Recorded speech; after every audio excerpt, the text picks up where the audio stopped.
Et là, on va vous montrer rapidement la plateforme, à quoi elle ressemblera pour ceux qui auront le temps. Vous voyez déjà, hop, vous aurez une petite fenêtre qui s'affichera pour demander si vous avez besoin d'un coup de main. Il y a plein de petits tutos vidéo pour faire justement une facture. Et évidemment, on sera là pour déjà faire des ateliers comme celui-ci aujourd'hui, mais vraiment dédiés à la prise en main de l'outil. Et on a du support téléphonique et de toute façon inclus dans notre accompagnement sur les 2 années à venir. Il n'y a pas de sujet là-dessus. Donc, comment s'y connecter? Ben, c'est comme beaucoup d'applis aujourd'hui. Donc, on a l'appli sur le PC. On peut aussi s'y connecter via tablette et smartphone, hein. Il y aura une appli mobile, tablette qui est dédiée à ça. Donc, on verra à peu près la même chose. Là, vous aurez votre menu déroulant avec l'ensemble des sociétés. Si vous avez une société commerciale, deux sociétés commerciales, une holding, deux SCI, un LMNP, ben, si vous gérez 4, 5, 10 sociétés, vous pourrez passer de l'une à l'autre avec un seul identifiant.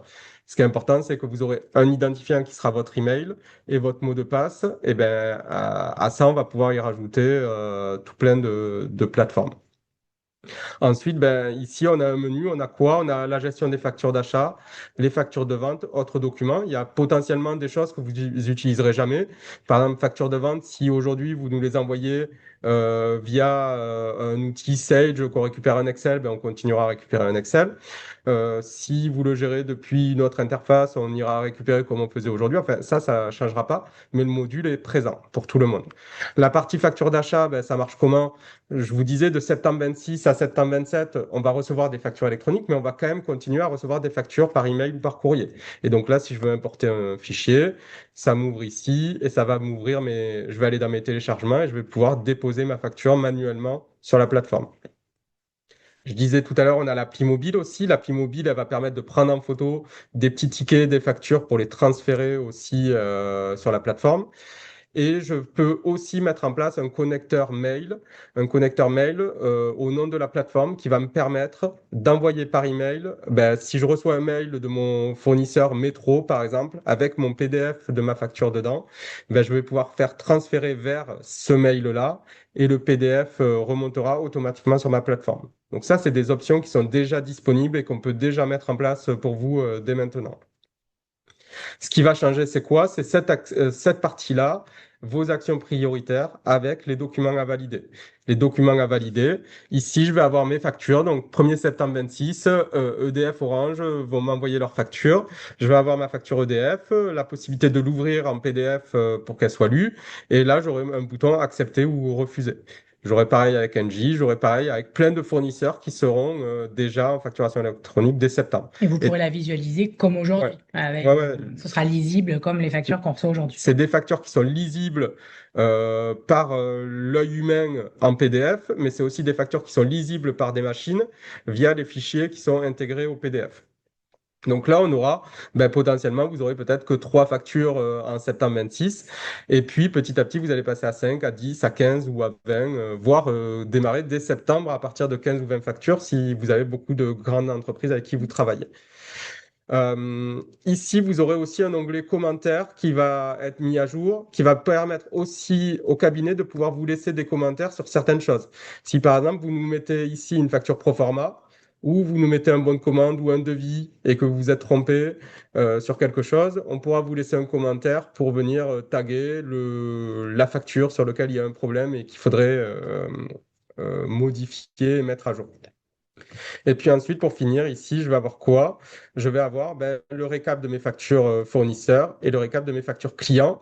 Le récap de mes factures clients, c'est si je fais mes factures avec Septéo. En fait, quand j'aurai le récapitulatif de mes documents qui sont sur la plateforme. Donc, si vous avez une SCI, Marion le disait tout à l'heure, et que vous faites vos factures depuis Septéo, vous aurez tout dans la même base de données.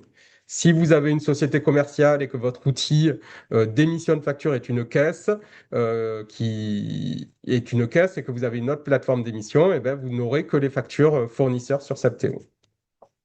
Et ensuite, ben, vous aurez votre gestion de documents, hein, si vous avez besoin d'aller chercher vos documents qui sont archivés donc légalement par la plateforme.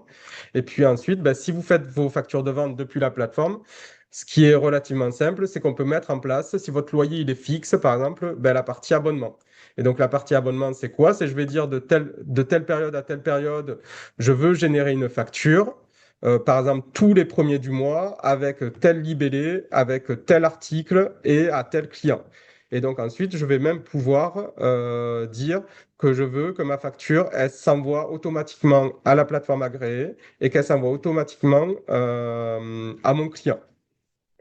Donc, on va pouvoir automatiser un peu cette partie facturation. Et donc ensuite, dans la partie facture, hein, vous voyez, vous pouvez gérer, ben, si vous avez des factures brouillon, ben, ça veut dire que c'est des factures qui ne sont pas encore envoyées, donc vous allez pouvoir avoir une action dessus. Les factures qui sont à payer en retard, ben, quand elles sont en retard, je vais pouvoir relancer mon client pour dire il n'a pas payé. Les factures payées. Voilà, on a plein de stats.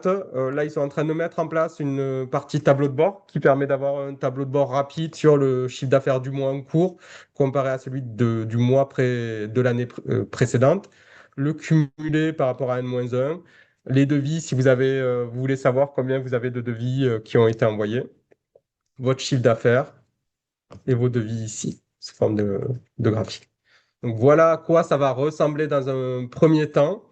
À Pour ça, ceux qui auront le module de vente, en plus de c'est l'APL ça. réception. C'est ça. Et à ça, on va petit à petit pouvoir venir vous ajouter des widgets, des outils qui vont vous permettre de piloter ce que disait Marion au tout début hein, de la présentation, de piloter aussi votre entreprise. Par exemple, si demain vous avez besoin de piloter votre trésorerie, eh bien, on va pouvoir vous ajouter un outil de pilotage de trésorerie, c'est-à-dire on va venir pouvoir connecter votre banque et pouvoir y mettre des prévisionnels. Par exemple, ben, si je veux savoir si, par exemple, j'ai 80 000 euros sur le compte, je veux acheter une machine à 100 000 euros, mais au mois de novembre, ben, est-ce qu'au mois de novembre, j'aurai cette trésor-là sur mes comptes, sachant que je vais avoir tant d'encaissements et tant de paiements à venir d'ici cette période-là.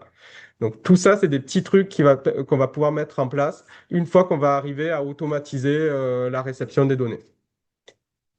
Voilà à quoi va ressembler votre plateforme. Donc, plateforme sur PC et plateforme, après, vous aurez les mêmes données sur tablette ou sur smartphone. Et après, on a des questions justement très opérationnelles sur la plateforme.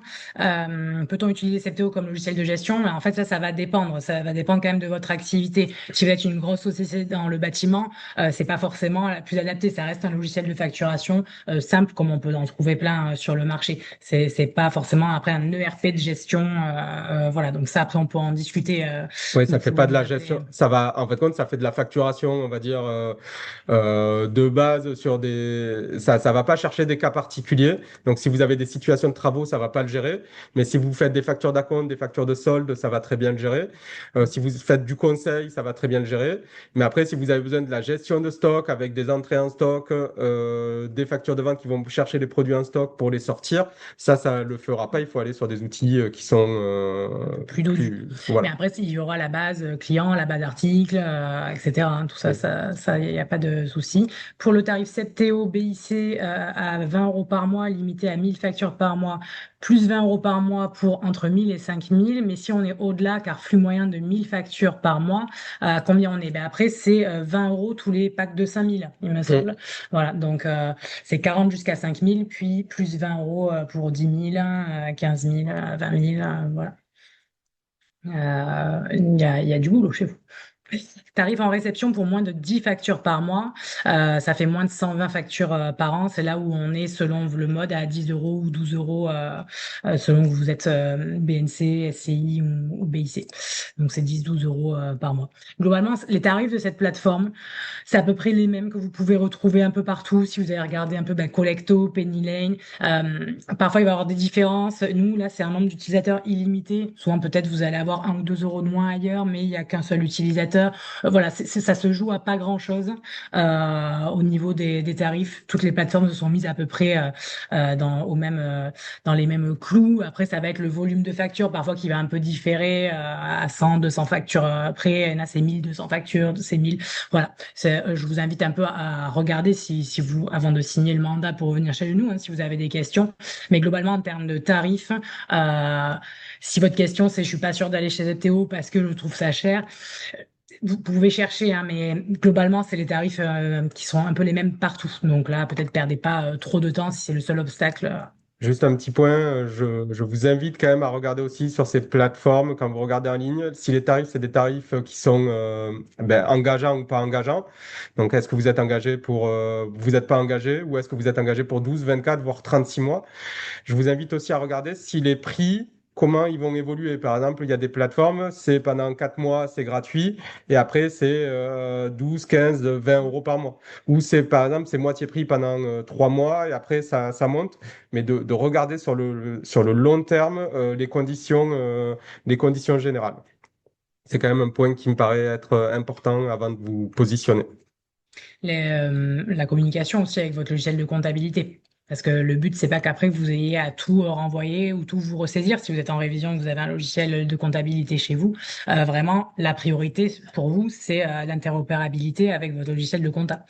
On reçoit un des messages là de demande de rendez-vous individuel, on y répondra, il n'y a pas de souci. Peut-on éditer des états de vente de ces factures par client? Je sais qu'on peut faire des sorties Excel, hein, ça c'est des exports Hmm. Excel. Après, par client, il faudrait qu'on regarde, Ouais, on faudrait qu'on regarde dans le demande. détail. Après, on est très en lien avec l'éditeur, donc s'il y a des développements aussi à faire, ce sera faisable. Il y a des plateformes gratuites, laquelle est compatible avec un Généo.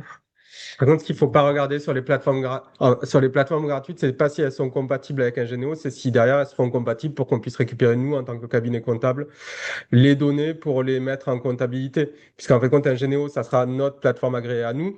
Mais derrière, donc, ce qui est important, c'est qu'on arrive à connecter votre plateforme agréée à celle au logiciel comptable du cabinet. Et donc ça, il faudra revenir vers le collaborateur qui vous suit de manière directe pour poser la question et qu'on puisse étudier ça. T'as vu Collecto, par exemple, du Crédit Agricole, il n'y a pas de problème, Hmm. mais enfin, c'est pas gratuit, mais en tout cas, Ouais. ça marche, c'est interopérable sans problème. Merci pour ceux qui nous remercient et qui s'en vont. Hop, il y a des frais d'ouverture de dossier. Enfin, chez Septéo, non, c'est nous qui facturons un paramétrage, un accompagnement sur le sujet, mais ça, vous avez été informé, on avait envoyé des mails fin mars à ce sujet. Mais après, non, il n'y a pas, c'est le tarif, c'est le tarif de l'abonnement. D'ailleurs, on va y revenir. Hop, pour revenir sur la page des tarifs. Voilà. Est enregistré sur cette TO et géré sur le site Ingénéo, comment aujourd'hui doit-on se déclarer auprès de l'administration fiscale et auprès de fournisseurs qui nous sollicitent de notre référencement? Mais c'est là que vous pouvez juste leur dire mon adresse, ce sera mon sirène. Voilà. Ouais. Globalement, si vous êtes enregistré sur cette TO et que vous avez eu la confirmation que c'est ça votre seule adresse, bien sûr. Ouais, au niveau non, en fait, compte, seules les plateformes agréées peuvent inscrire les entreprises sur l'annuaire de la facturation électronique. C'est comme seule la DGFiP ne gère cet annuaire.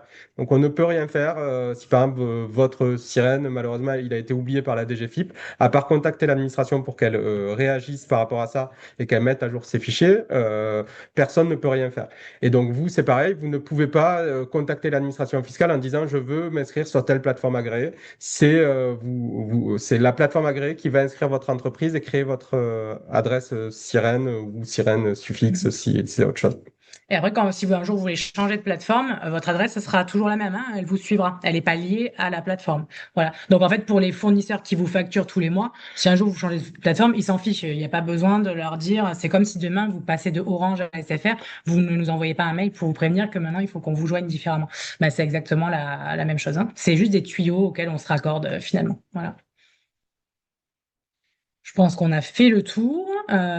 Évidemment, on est disponible, si je comprends bien. Ah oui, pardon, une dernière question, une adresse électronique par numéro de sirène et donc 10 ou Non. 20 € par mois selon le nombre de factures. Non, c'est le tarif, il dépend du nom, enfin, de l'entreprise, en fait. Donc, si vous avez un seul sirène, mais avec 3 adresses électroniques, vous ne paierez pas 3 fois les 10 ou 20 euros par mois, vous allez payer qu'une seule fois.